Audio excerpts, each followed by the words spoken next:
long voyage au cœur du drame que vit la...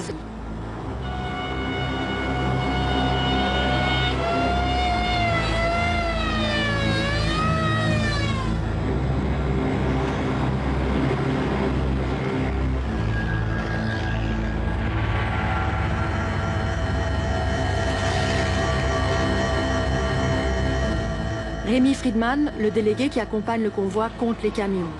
Peut-on avoir confiance dans les hommes armés qui les gardent?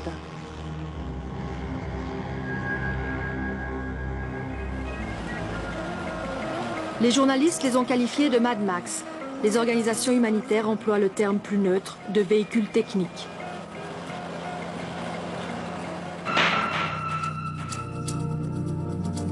Partout, les ruines attestent de la violence de la guerre civile.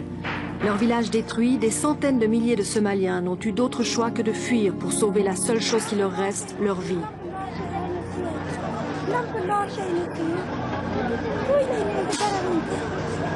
Partout, des mains qui se tendent, des visages faméliques.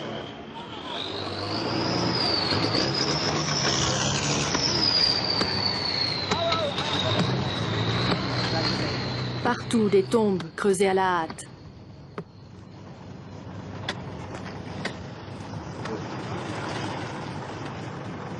Les victimes sont si nombreuses, impossible de les secourir toutes.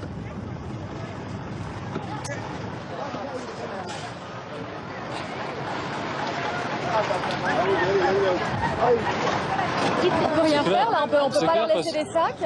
Vous leur laissez pas de sacs là? Non, donc le convoi est prévu pour le village suivant. Cette région sera desservie après. C'est un peu dommage, c'est vrai, pour les gens de voir passer des camions et de voir qu'on s'arrête pas.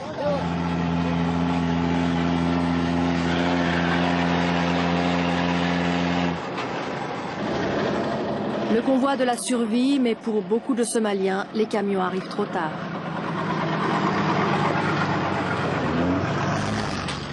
« 250 km, 12 heures de route. Premier déchargement. Le village de Modé Modé reçoit 200 sacs de riz et des lentilles.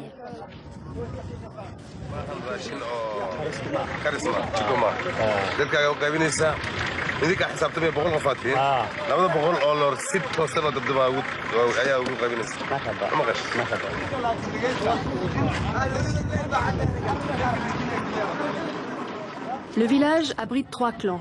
Le partage est difficile et les sources de conflits nombreuses.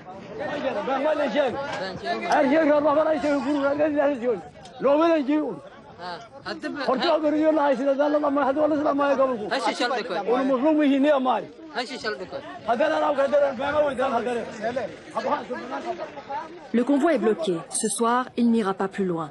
Raison de cette étape forcée, les gardes censés protéger le convoi prélèvent habituellement leurs dîmes sur la cargaison.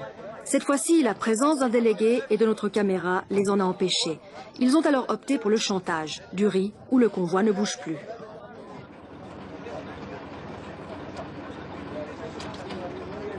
Au petit matin, l'inquiétude s'apaise. Il semble que le convoi va repartir.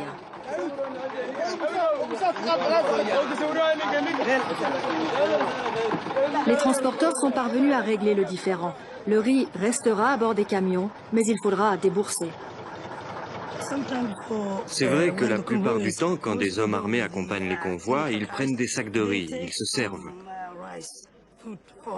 Cette fois-ci, nous avons voulu que cela cesse et nous avons promis au CICR que cela ne se reproduirait pas.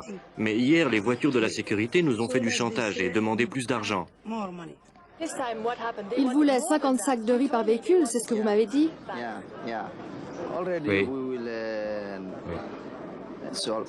Nous avons résolu ce problème. Comment l'avez-vous résolu? Nous leur donnerons de l'argent au lieu du riz. Combien d'argent? Environ 2 millions de shillings. Et 2 millions de shillings, c'est le prix de 50 sacs de riz. C'est possible.